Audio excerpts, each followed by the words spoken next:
सहनावतु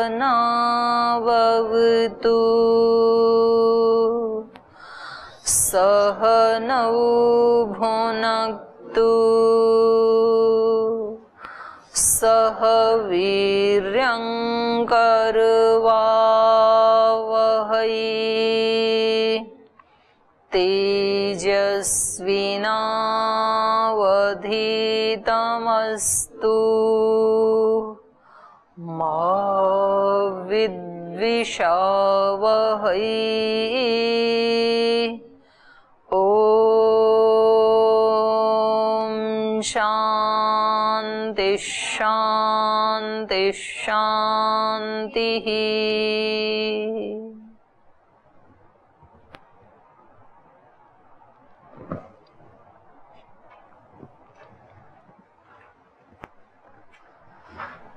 तो जहाँ न्याय वैशेषिक हमें लोक व्यवहार बाह्य व्यवहार के बारे में सिखाते हैं कि हमें बाहर पदार्थों के साथ कैसे बरतना चाहिए, परस्पर व्यक्तियों के साथ, वस्तुओं के साथ, संबंधों के साथ, तो उसको कैसे हम पार करें। तो ये जो है योग और सांख्य, ये हमें आंतरिक जगत में कैसे बरतना चाहिए, ये यात्रा पूरी अंदर की है। तो यहाँ प्रसंग चल रहा है कि जो 3 प्रकार के दुख हैं, आदि भौतिक, आदि दैविक, आध्यात्मिक, उनकी अत्यंत निवृत्ति कर देना, उनको जड़ मूल से हटा देना, ये मानव जीवन का चरम लक्ष्य है। मोक्ष को प्राप्त करना सर्वोत्कृष्ट लक्ष्य है, सबसे ऊंचा लक्ष्य वो है कि उस स्थिति को हम प्राप्त कर लें। तो उसको प्राप्त करने के लिए जो बाहर के जो दृष्ट साधन हैं, उनसे वो नहीं बात बनेगी, उसके लिए फिर अलग से पुरुषार्थ करना होगा। बाहर के पुरुषार्थ से बाहर की समस्याओं का समाधान तो हो जाता है, और वो भी सदा काल के लिए नहीं होता है, आत्यंतिक निवृत्ति नहीं होती है। लेकिन जो अंदर चित्त में संस्कार रूप में जो समस्याएं बनी रह जाती हैं, और कुछ समस्याएं तो होती ही आंतरिक हैं, उनका समाधान बाहर के दृष्ट साधनों से नहीं हो सकता है। तो कल यहाँ 5 नंबर का जो हम सूत्र पढ़ रहे थे, उत्कर्षादपि मोक्षस्य सर्वोत्कर्ष श्रुतेः, ऋषि कह रहे थे उत्कृष्टता की दृष्टि से भी यदि हम देखें, संसार में भी हम दृष्ट साधनों में भी धन आदि के द्वारा भी जो हम सुख लेना चाहते हैं या सुख के साधन हम इकट्ठे करना चाहते हैं, तो हम कैसे साधनों को एकत्रित करना चाहते हैं जो सबसे अच्छे हों। हम कोई भी चीज लेने के लिए जाते हैं तो हम कौन सी चीज का चयन करते हैं? उत्कृष्ट चीज का। तो चाहे वो वस्त्र हैं, चाहे वो सब्जी हैं, चाहे फल हैं, चाहे कोई डेकोरेशन की चीज है, कुर्सी है, सोफा है, कर्टेन है, कोई भी चीज हम लेने जाते हैं तो हम अपनी तरफ से किसका चयन करते हैं? उत्कृष्ट का। तो उत्कृष्टों में भी उत्कृष्ट, सर्वोत्कृष्ट क्या है? वो तो मोक्ष है, उससे उत्कृष्ट और कुछ भी नहीं है। तो उत्कर्षादपि मोक्षस्य सर्वोत्कर्ष श्रुते। तो ये भाष्यकार के मन में एक बात आई कि ठीक है, संसार के जो दृष्ट साधन हैं उनसे तो अत्यंत निवृत्ति नहीं होती है दुखों की, मोक्ष की प्राप्ति नहीं होती है, लेकिन जो कर्म कांड हैं तो हम वो कर लेते हैं, क्योंकि वहां पर तो क्या कहा है? अपामे सोमम अमृता अभूम, मैंने सोमपान कर लिया है, ऐसे ऋग्वेद का मंत्र है। और इसका विनियोग कहाँ है? सोमयाग में इसका विनियोग है। जब सोमयाग करते हैं, पूरा याग हो गया, तो फिर अमृतवल्ली को कूटा जाता है, उसका रस निकाला जाता है, उसको सोमरस कहते हैं, और उसको पीता है।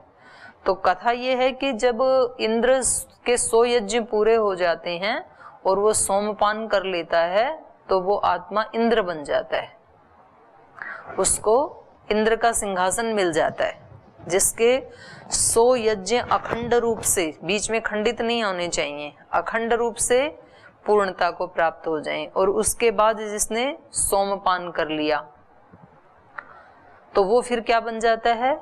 इंद्र बन जाता है। इंद्र मतलब देवताओं का राजा, देवों का भी राजा। तो वो इंद्र बन जाता है। तो उसके मुख से ये मंत्र वहां पर बोला जाता है, अपामे सोमम, सोम पी लिया है, अमृता अभूमय, अब हम अमृत हो गए, अमर हो गए हैं। तो हम फिर उसके लिए प्रयास करेंगे ना, हमें तो अमर होना है, दुखों से ही तो छूटना है हमें, तो हम सोमयाग आदि करेंगे। ये क्यों करेंगे? यद्यपि वहां याग में भी वो बाह्य दृष्टि से जो किया जा रहा है वो आंतरिक यज्ञ का ही लाक्षणिक वर्णन है। 100 यज्ञ पूरे होने का मतलब है कि 100 वर्ष तक हमने अपनी इंद्रियों से एक भी ऐसा कर्म नहीं किया जो हमारे इस जीवन यज्ञ को खंडित कर सके। औषतायु 100 वर्ष मनुष्य की है, और पूरे जीवन भर किसी व्यक्ति ने जो भी किया वो सारा जीवन कैसा रहा, उसका यज्ञ स्वरूप रहा। एक भी कर्म ऐसा नहीं किया जिससे इसका ये निरंतर चलने वाला यज्ञ बाधित हो, जो अयज्ञीय कर्म हो। और उसके बाद जब व्यक्ति इतना ज्यादा जागरूक रहेगा, इतना ज्यादा पवित्र जीवन जिएगा, तो उसके अंदर जो सप्त धातु हैं उनमें से किसी का भी ह्रास नहीं होगा, और विशेष करके जो अष्टम धातु है, औज तेज आदि है, उसका नाश नहीं होगा। तो वो व्यक्ति क्या होगा? फिर इंद्र बनेगा। इंद्र का अर्थ आत्मा भी होता है, और आत्मा मतलब अपनी जो इंद्रियां हैं इनका जो मालिक है वो इंद्र है। इंद्रियों का स्वामी इंद्र।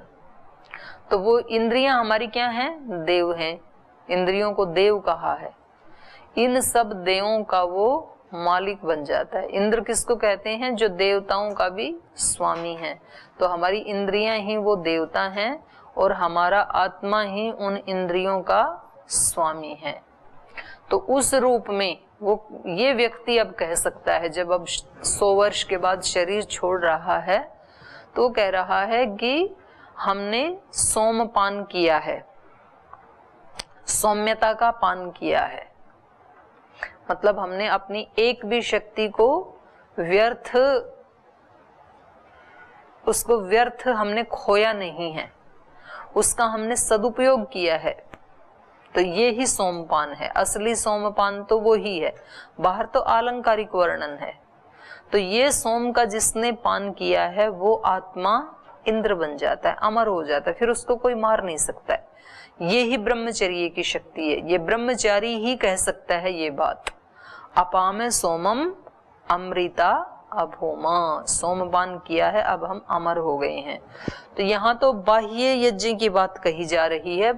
इस ऋचा का सहारा लेकर के पूर्व पक्षी जो है वो कह रहा है कि कोई बात नहीं, दृष्ट लौकिक साधनों से यदि हमें उसकी प्राप्ति नहीं हो रही है, दुखों से अत्यंत निवृत्ति की या मोक्ष की प्राप्ति नहीं हो रही है धन आदि से, तो कोई बात नहीं, तो भी हम ये यज्ञ आदि करेंगे, सोमयाग आदि करेंगे, कर्म कांड करेंगे, और हम अमर हो जाएंगे। वो सोमपान पी लेंगे लता निचोड़ करके। तो इसके ऊपर उत्तर दे रहे हैं। सूत्र बोलिए, अविशेषश्च उभयोः। कह रहे नहीं, ये कर्म कांड में या सांसारिक धनादि अर्जन करने में तो कोई विशेषता नहीं है, दोनों एक ही हैं। अविशेष अविशेषश्च उभयो, दुखों की अत्यंत निवृत्ति करने के लिए दोनों ही प्रकार के उपाय क्या हैं? अविशेष। विशेष मतलब अलग, विशेष तो वही होता है ना जो औरों से अलग होता है, उसी को कहते हैं विशेष व्यक्ति। और अविशेष मतलब सामान्य। तो कह रहे हैं तो समान ही है दोनों उपाय। आप धनादि से अमर होना चाहें, दुखों की अत्यंत निवृत्ति करना चाहें, या कर्म कांड आदि से अत्यंत निवृत्ति करना चाहें, इन दोनों में कोई विशेषता नहीं है, दोनों समान ही हैं। उभयो एव दृष्टा दृष्टयो अत्यंत दुख निवृत्ति असाधकत्वे यथोक्त तद हेतुत्वे च अविशेष। अविशेष एवं मंतव्य इत्यर्थ। उभयोरेव, दोनों ही प्रकार के कर्म, चाहे वो लौकिक उपाय हैं चाहे वो वैदिक उपाय हैं। दृष्ट मतलब लौकिक, अदृष्ट मतलब वैदिक। मतलब जो स्वर्ग आदि हमें दिखते नहीं है, उनकी प्राप्ति के लिए जो कर्म किए जाते हैं उनको वैदिक कर्म कहते हैं। और लौकिक जो हमें दिखाई देते हैं, हमने खाना बनाया और भूख मिट गई तो वो दिखाई देता है ना हमें। तो दृष्ट अदृष्टयो हो, दृष्ट मतलब लौकिक, अदृष्ट मतलब वैदिक। लौकिक वैदिक दोनों ही उपायों में अत्यंत दुख निवृत्ति असाधकत्वे, अत्यंत दुख की निवृत्ति करने में असाधक होने से, असाधन होने से, यथोक्त तद हेतुत्वे, तो दोनों ही समर्थ न होने से, दोनों ही उपायों की असमर्थता। यथोक्त माने जैसे पहले वाले में कहा था कि वो असमर्थ हैं, उसी हेतु से ये भी क्या हैं, असमर्थ हैं। वैदिक वाले भी असमर्थ हैं, तो इसलिए इनमें यथोक्त तद हेतुत्वे च अविशेष एवं मंतव्य, तो दोनों में समानता ही समझनी चाहिए। वो लौकिक कर्म भी 3 प्रकार के दुखों की अत्यंत निवृत्ति करने में समर्थ नहीं है, और ये वाले भी वैदिक कर्म भी मोक्ष को दिलाने में समर्थ नहीं है। स्वर्ग तो दिला सकते हैं, मोक्ष नहीं दिला सकते हैं। ये स्वर्ग का मतलब सुख विशेष। तो एक तो लौकिक लोगों का धन आदि जो कमाते हैं उनका सुख होता है, तो उसको कहेंगे सुख सामान्य। तो कुछ कर्मों से सुख सामान्य मिलता है, कुछ कर्मों से सुख विशेष मिलता है। जैसे आप जो पढ़ाई कर रहे हैं ये भी तो कर्म ही है ना एक, और एक जो स्कूल कॉलेज में पढ़ाई कर रहे हैं वो भी एक कर्म ही है। लेकिन ये वाली विद्या पढ़ने से सुख विशेष मिलता है, इसकी ऐसी महिमा है, क्योंकि ये ऋषियों की विद्या है, उन्होंने खोज की है, रिसर्च की है। और वो वाली जो विद्या है वो सामान्य मनुष्यों की विद्या है, तो सामान्य सुख देती है, वो ये विशेष सुख देती है। तो ऐसे ही ये जो कर्म कांड हैं ये स्वर्ग तो दिला सकते हैं, सुख विशेष तो दिला सकते हैं, मोक्ष तो नहीं दिला सकते हैं। लेकिन तो दोनों को समान ही मानना चाहिए।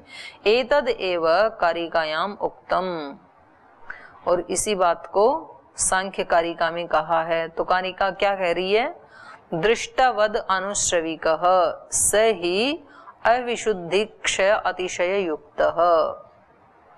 ये क्या कह रही हैं, दृष्टवद अनुश्रविक, जैसे दृष्ट कर्म है वैसे ही अनुश्रविक, अनुश्रविक माने जिनके बारे में सुना है कि ऐसा करने से ये स्वर्ग की प्राप्ति होती है, अग्निहोत्र करने से स्वर्ग की प्राप्ति होती है, ऐसा सुना है। स्वर्ग देखा तो नहीं ना किसी ने, तो दृष्ट में तो देखा जाता है, जो धन कमाता है उसके पास ये साधन मिलते हैं।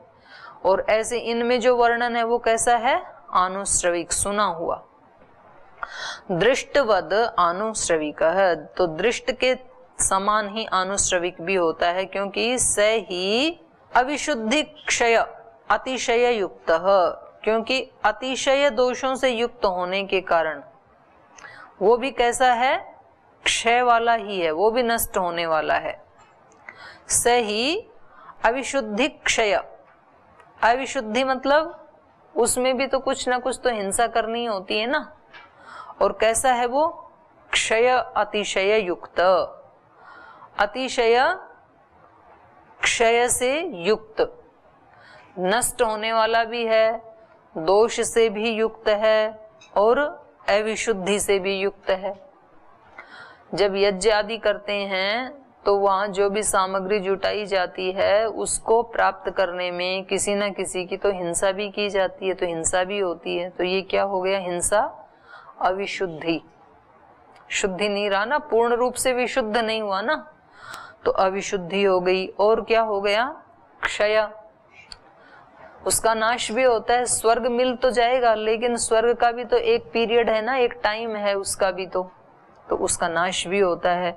और अतिशय दोषों से युक्त है वो, अतिशय दोष मतलब बढ़ा चढ़ा करके ज्यादा वर्णन किया जाता है उसका, ताकि लोग उसमें लगे कर्म कांड में।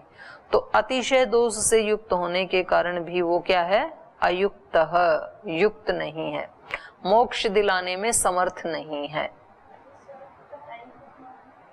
स्वर्ग का टाइम होगा कुछ फालतू इससे स्वर्ग भी कई प्रकार का, उसमें भी कैटेगरी हैं, देवताओं में भी कैटेगरी हैं।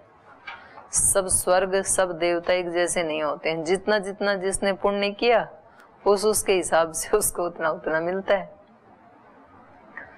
लोक में भी देखते हैं ना, तो किसी ने थोड़ा सा अच्छा कर्म किया तो उसको थोड़ा सा अच्छा फल मिलता है, और किसी ने ज्यादा अच्छे कर्म किए तो लंबे समय तक मिलता है। फिर तो सबका कार्यकाल अलग अलग होता है, लोक में भी देवों का, ऐसे ही वहां पर भी है। गुरोः अनुश्रूयते इति अनुश्रवो वेद,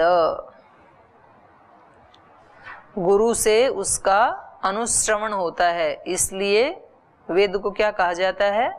अनुश्रव।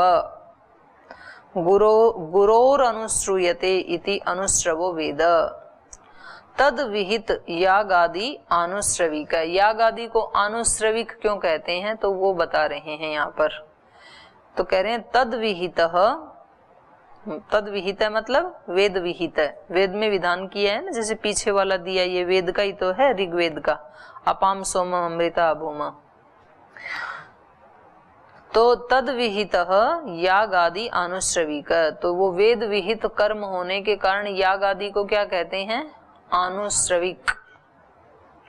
सदृष्ट उपायवत एव अशुद्ध्या हिंसा आदि पापेन विनाशी।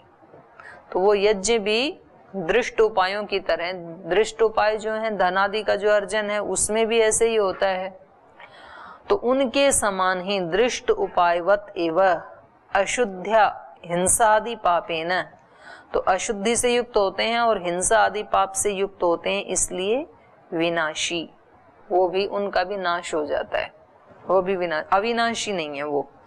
और सातिशय फलकत्वेन च युक्त इत्यर्थः। और कैसे हैं वो? अतिशय, अतिशय फल से युक्त हैं। अतिशय माने सीमा है उनकी, निरतिशय माने जिसकी सीमा नहीं है। क्या है सूत्र योग दर्शन का? तत्र निरतिशयम सर्वज्ञ बीजम, सर्वज्ञता का बीज वहां उस ईश्वर में निरतिशय, पराकाष्ठा, जिसकी कोई सीमा नहीं है। और अतिशय माने पराकाष्ठा, उत्कृष्ट तो है लेकिन उसकी सीमा है। तो ये कह रहे हैं ननु वैध हिंसाया पाप जनकत्वे बलवद अनिष्ट अननुबंधी इष्ट साधनत्व रूपस्य विध्यर्थस्य अनुपपत्ति ही। तो कहा जी वो उसमें जो हिंसा होती है उसकी तो ज्यादा कोई चिंता नहीं करनी चाहिए, वो तो होगी ही, क्योंकि वो कैसी हिंसा है? वाक्य आता है वैदिक हिंसा हिंसा नहीं होती है। वैदिक मतलब जो ये कर्म कांड करने में जो हिंसा होती है उसको हिंसा नहीं माना जाता है। तो ये उन्होंने कर लिया, आपने जो वैदिक कर्म करने वाले थे तो उन्होंने ऐसे वचन बना लिए होंगे। ननु वैध हिंसाया, एक तो होता अवैध और एक होता है वैध। अवैध किसको कहते हैं? इनवैलिड, हाँ, जो नियमानीति अनुसार जिसको स्वीकार नहीं किया जाता वो अवैध। तो एक तो अवैध हिंसा हो गई। अब इन्होंने हिंसा के भी दो भाग बना दिए कर्म कांड करने वालों ने। वहां पर ऋषि ने तो क्या कहा था, जो 5 यम नियम आदि हैं, यम में जो अहिंसा आती है, तो भाष्यकार ने क्या कहा वहां पर, या सूत्रकार ने भी क्या कहा? सार्वभौमा महाव्रतम कहा ना, कि उनको सब जगह सब स्थान में सब काल में उनका पालन करने योग्य, तब वो महाव्रत बनते हैं। ये कहते हैं नहीं, एक वैध हिंसा होती है, एक अवैध हिंसा होती है। तो वैध हिंसा तो की जा सकती है। ननु वैध हिंसाया पाप जनकत्वे, करें जो वैध हिंसा है उसमें तो जो पाप की उत्पत्ति हो रही है वो बलवद अनिष्ट अननुबंधी, बलवद अनिष्ट अननुबंधी। बलवद अनिष्ट मतलब, बलवद अनिष्ट मतलब जिसको टाला नहीं जा सकता, मतलब वो तो अनिवार्य है वो इतनी हिंसा। तो बलवद अनिष्ट अननुबंधी, उसका अनुबंधन नहीं किया जा सकता है, मतलब उसको टाला नहीं जा सकता है। तो वो कैसी है? अननुबंधी इष्ट साधनत्व रूपस्य। तो वो बांधने वाली नहीं है, वो वाली हिंसा। बलवद अनिष्ट अननुबंधी। जो बलवद अनिष्ट है, मतलब जो वैध हिंसा है, वो हमें संसार में बांधने वाली नहीं है। और वो क्या है? इष्ट साधनत्व रूपस्य। वो तो इष्ट साधनता रूप ही है। इष्ट साधनता मतलब वो जो याग आदि करते हैं वो ही इष्ट साधन है। तो उसके स्वरूप के साथ ही मिली हुई है। वो तो वहां पर ही लिखा हुआ है कि वो याग पूरा होगा ही तब जब पशु की बलि दी जाएगी। तो वो तो विधि में ही आ गई ना वो हिंसा। तो इसलिए कहा विध्यर्थस्य अनुपपत्ति ही। यदि वो हिंसा भी नहीं करेंगे तो जो विधान किया है उसकी अनुपपत्ति हो जाएगी। तो फिर तो कोई भी कर्म होगा ही नहीं, यज्ञ याग आदि होंगे ही नहीं यदि हमने हिंसा से डर करके और उनको छोड़ दिया। तो जो शास्त्र का जो विधान है, मीमांसा शास्त्र का या शतपथ ब्राह्मण का या वेद का भी जो कर्म कांड के साथ जो विनियोग होता है मंत्रों का, उस वाले स्थल का, तो वो तो अनुपपत्ति हो जाएगी। फिर तो उतनी तो हिंसा करनी पड़ेगी। तो वो हिंसा तो कैसी है? वैध है वो तो उसको टाला नहीं जा सकता है। ऊपर इन्होंने कहा ना कि भाई आप यदि कर्म कांड करोगे तो उन कर्म कांड से भी मोक्ष की प्राप्ति नहीं होगी, त्रिविध दुख की अत्यंत निवृत्ति नहीं होगी, क्योंकि उनमें भी क्या होता है? हिंसा होती है, अविशुद्धि होती है और फल की अतिशयता होती है। तो वो उपाय नहीं है। बोले नहीं, इन कारणों से तो आप उसको मतलब अवैध नहीं कह सकते, वो तो वैध हिंसा है, उससे कोई पाप नहीं लगेगा। और यदि आप उसको भी पाप कहने लगे तो फिर तो कर्म कांड की अनुपपत्ति हो जाएगी। तो वो करेंगे कैसे हम? तो कुछ हिंसाएं क्या होती हैं? वैध होती हैं। अब किसान को यदि अन्न पैदा करना है तो इतने कीट पतंगों को तो कष्ट देना ही पड़ेगा, नहीं तो अन्न पैदा ही नहीं होगा। तो ट्रैक्टर आदि से तो बहुत ज्यादा कीड़े मर जाते हैं। तो अब कोई व्यक्ति यही कहेगा फिर उसका उपाय तो ये है कि उसकी बजाय भी कम हिंसा होगी, पशु से करेंगे, तब बैल से करेंगे तो उतनी हिंसा नहीं होगी। ट्रैक्टर तो ज्यादा करता है, फिर उसमें वो जो दवाई डाल देते हैं भूमि के अंदर ही, तो उससे और ज्यादा मरते हैं। तो जब हम गाय का गोबर डालेंगे तो उससे नहीं मरेंगे, तो उसको बचाया जा सकता है ना उस हिंसा को। लेकिन जिसको करनी है वो तो अपने 10 हेतु देगा कि जी हम इतना अच्छा जो अन्न पैदा कर रहे हैं, तो 2-4 को मार के यदि 2-4 हजार का पेट भर रहे हैं तो ये क्षम्य है? ये तो क्षम्य तो नहीं है। दोनों का अलग अलग फल मिलेगा, पालन वाले का अलग मिलेगा, इसका अलग मिलेगा। तो खैर इन्होंने एक तरफ से क्या कहा, कर्मकांड का जो सहारा लेने वाले हैं, जो पूर्व पक्षी हैं, उन्होंने क्या कहा कि बलवद अनिष्ट अननुबंधी, जिसको टाला नहीं जा सकता, जो उसके साथ जुड़ी हुई, जो यज्ञ के साथ जुड़ी हुई जो वैध हिंसा है, वो बांधने वाली नहीं है। इष्ट साधनत्व रूपस्य विध्यर्थस्य अनुपपत्ति ही, क्योंकि वो तो इष्ट साधन का ही रूप है, वो यज्ञ याग का ही एक हिस्सा है वो वाली वैध हिंसा। तो नहीं तो विधि की ही क्या हो जाएगी? अनुपपत्ति। जो विधान किया है यज्ञ याग आदि का वो ही उपपन्न नहीं हो पाएगा।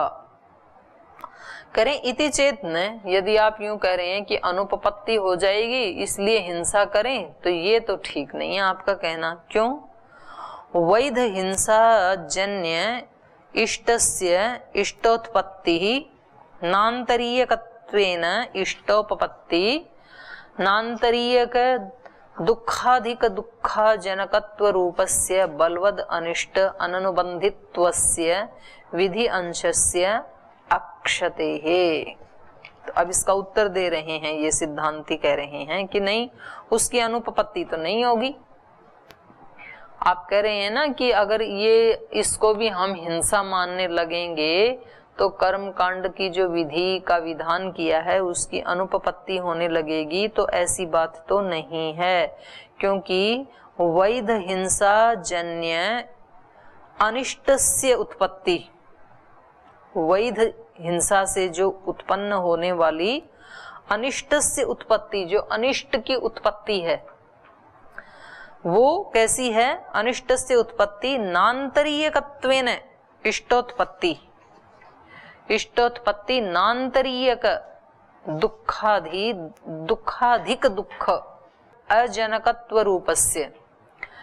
जो आप यज्ञ याग आदि करते हैं उनमें जो वैध हिंसा है, मतलब जिसको टाला नहीं जा सकता, वो आप हिंसा करेंगे तो उससे जो दुख मिलने वाला है वो दुख तो बहुत कम है, और उससे जो फल मिलने वाला है स्वर्ग का वो बहुत अधिक है। तो करें कि थोड़ा सा दुख लेकर के, और कोई भी व्यक्ति सुख को लेना ही चाहेगा तो वो स्वीकार करेगा कि ठीक है, अगर हमने थोड़ी हिंसा की है तो थोड़ा सा दुख भी मिलेगा, और बाकी जो हमने इतना बड़ा कर्म किया है उसका हमें पुण्य भी मिलेगा, तो वो उसको हटाने वाली नहीं बनेगी।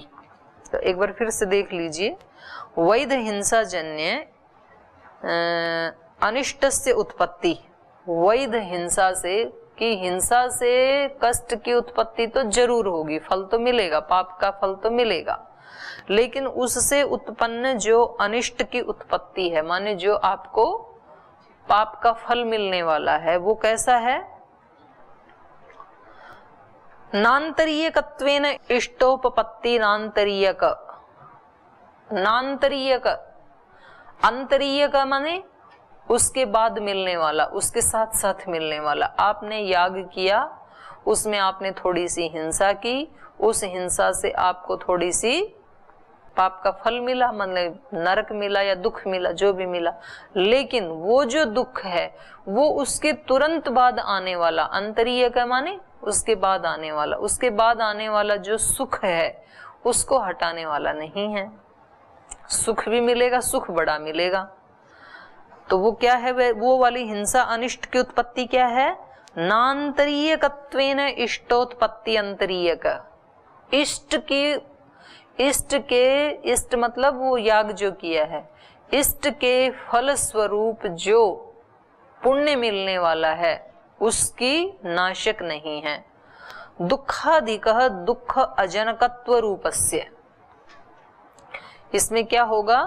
दुखाधिक दुख अजनकत्व रूपस्य, इस दुख से अधिक दुख को उत्पन्न करने वाली नहीं है वो हिंसा, बल्कि इस दुख से अधिक सुख को उत्पन्न करने वाली है। दुख तो थोड़ा मिलेगा, हिंसा की तो थोड़ा दुख भी मिलेगा, लेकिन इससे दुख से दुख की उत्पत्ति और हो जाए ऐसा नहीं है, बल्कि थोड़ा सा आप कष्ट भोग करके ज्यादा आपको सुख मिलने वाला है।